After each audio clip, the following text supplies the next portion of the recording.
Hi there, welcome to a video from the Vickers MG Collection and Research Association.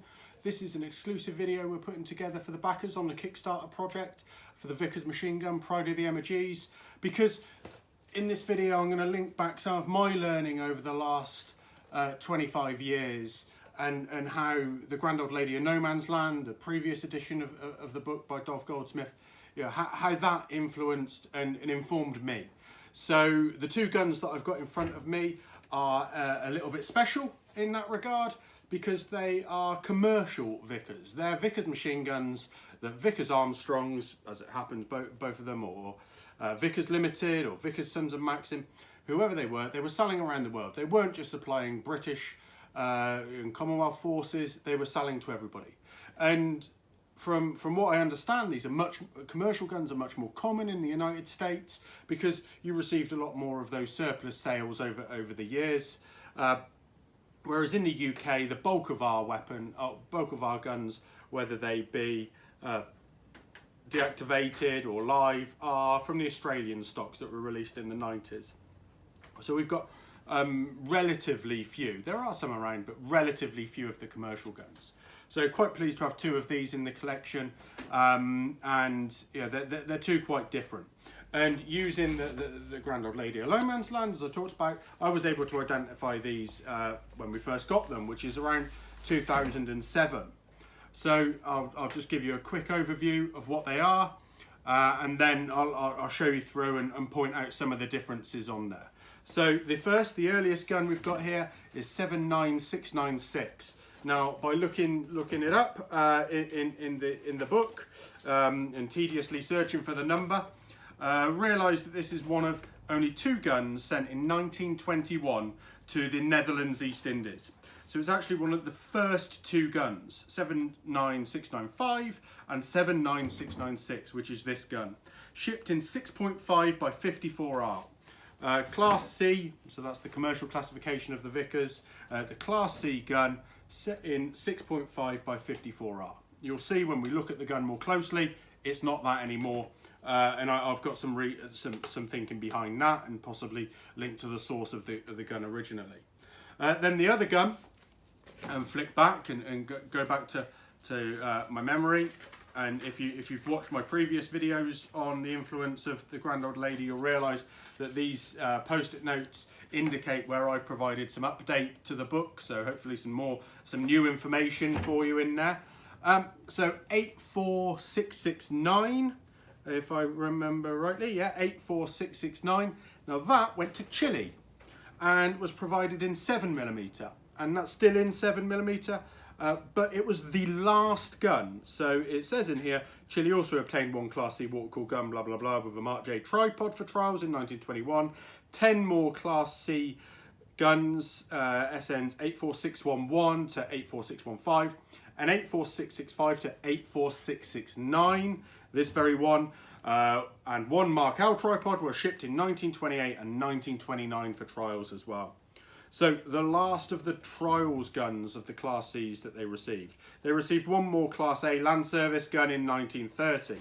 But this was the last of the trials guns. So we've got one of the first trials guns here. Went to Netherlands East Indies. So now what's Indonesia? Or certainly part of that. And then the other, 84669, one of the last guns that went to Chile. So first for Netherlands East Indies, last for Chile. So quite a pair that we've got in the collection. The only other commercial type gun that we've got in the collection is one of the Nepalese contract guns, so there were a gift or something was happening there, and we'll explain more on that in another video on our YouTube channel over for the Vickers MG Collection and Research Association. But and some of that new information has gone into the Pride of the MGs book as well. But for the time being, let's take a closer look at these. So I'll grab the camera in a moment and just run up and down, and you'll see some of the differences between the two of them and some of the differences from the standard British service Vickers. So this is as they came. I haven't changed parts on them. So yeah, they're largely the same. I think some will have had replacement parts, possibly from the importer, but maybe to complete them, I don't know. You'll see they've also never had really much done in the way of condition improvement, restoration. This one has some kind of lacquer on it, but let's get to that in a moment. Let's look at, here we go, 79696. This so this is the British deactivation stamp up here, and you'll see that on the barrel in a moment as well. So this is that first gun that went to the Netherlands East Indies. And it looks pretty much like a standard sort of early First World War production British service gun, actually. And sometimes it stands in for one of those when I need several on display.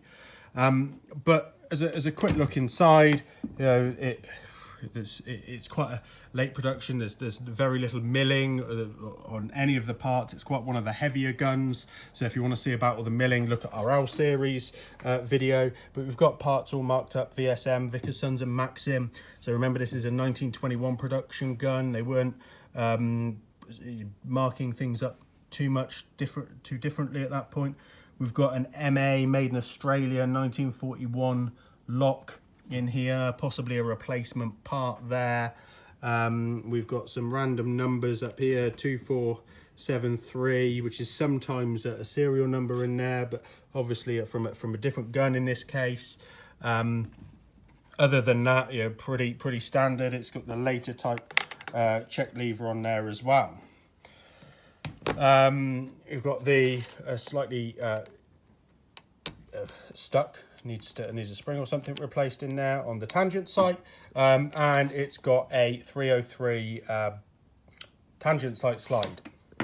Because this gun has been converted to 303, it still retains, though, it's an original feed block in there, 79696B, indicating that the spare feed block A and B were marked on some of these commercial guns for the lock and the feed block. You can see there that it has this sprung metal in the front of the feed block, which is normally only seen on ammunition with shorter calibers. So it's unclear as to whether this will actually take a 303 round or not. I could try it in a moment, maybe, but it's obviously its original feed block in there, so maybe that's been picked up more recently. But yeah, quite nice to have that all marked up. You'll see as well, and for the United States viewers, you know, this is one of those deactivated guns, so it's welded in there, but it does have an MA barrel. As I said, it's been converted to 303. Now, my view on this is possibly that when the Netherlands East Indies were taken and captured by the Japanese, and then subsequently retaken by the Australians and occupied for their security by the British and Commonwealth, whether it was used as a 303 gun by those people. So, you know, nothing really remarkable about any other component on this side. Is that a good VSM marking? Yes, it is. So we'll flip it over again. Forgive it for being upside down, but it's where I'm stood.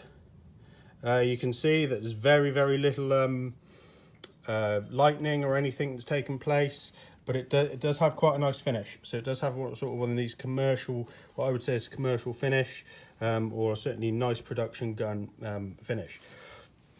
What you do notice that's different to the British service guns, and you'll also note this on the Chilean gun, is the boss adapter for the condenser hose is not the standard British service type.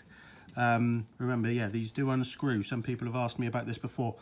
These do unscrew, but it is the clip type that you'd normally see on a Browning type condenser hose. Now, these two guns both have that.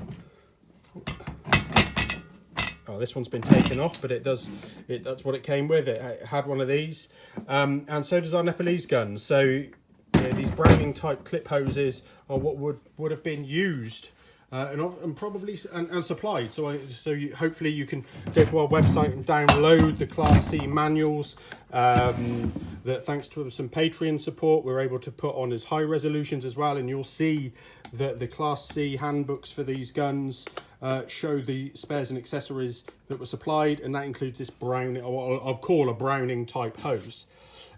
So yeah, really pleased that We've got this gun 79696 in the collection. Quite a nice example. Let's swap it round, and we'll get 84669. So this is the Chilean gun, and you'll see straight away we have a shorter sight. The tangent sight slide is only graduated in meters, and it's still, you can see on the feed block here, it's still 7mm feed block in there. I can't quite remember whether the barrel is still 7mm. It's still got its Vickers Armstrong's Aerith, this ER marking. So VAER is also what's on just below the serial number there as well, which is quite nice. And you can see it's on the feed block base there as well. So quite nice to have those markings on it. For the purist, like I say, this is another one of the deactivated guns in the collection. But that's what we have. You can on the crank there as well. We've got the flipper. We've got the spring there. That is so when you take the lock out, it keeps the I won't do it one hand. It keeps the connecting rod upright, so you can easily more easily do it with one hand. What else have we got on this gun that is going to stand out at us? We've got that there. We've got VSM parts on this one, so perhaps replacement components in there. But we do have the VAER there and some more inspection stamps. Let's turn it over. And say this finish seems to have a lacquer or something on it at some point. Unclear on that, but it's certainly on all the components you wouldn't normally see it on. So it's on the barrel jacket, which you normally expect paint and stuff on, but not necessarily on some of these parts or up in here. It does need a good clean back, but it always goes to it's one that's normally on display or permanently on display, so it always goes to the bottom of the pile, sadly. And we've got 20 or so Vickers in here that we try and keep on top of, but sometimes one or two has to go to the bottom of the pile. So this one's got the unarmoured muzzle cone on there, as opposed to the armoured muzzle cone. So you know, nothing to read from that. They seem to have been supplied in both, but certainly by this point, all the British service guns were having this cone on. So this is a 1931, I think I said, production gun. Oh, sorry, 28-29 production gun that it looks just like Great War gun, and as does the 1921 Netherlands East Indies gun there. So thankfully, with the help of the work that Dolph had previously put together, we were able to identify these and and learn a lot more about their use. And I've just spotted what I didn't mention on the Netherlands East Indies gun with the original feed block. It has this smaller cutout that was then enlarged on later feed blocks to this, so you could do it quite easily with a thumb. This one, certainly with a gloved thumb, would be more difficult. Just a quick spot, the 7mm also has this sprung piece of metal in front of the feed block that doesn't feature on British service guns. So commercial guns seem to be a bit scarcer in the UK than in the US. But I hope that video has been of interest to bring out some of those pertinent points for you, and I hope you get on board with the Kickstarter project and are able to learn more about the guns in your collection, or how Vickers supplied machine guns around the world to everybody. These are just two examples of literally tens of thousands of guns that were supplied to countries all around the world. So go down into the links and get on board with the Kickstarter. If you're watching this because it's an exclusive video, you're already on board. Thank you for that. Encourage others to do so. Anybody you know of a Vickers, please do talk to them and get them on board as well. I hope that's been interesting for you. Thank you for watching. Please remember to like and share the video and subscribe to the channel. Please support us on Patreon if you're able to, and let us know of anything you'd like to see in the future. I look forward to hearing from you.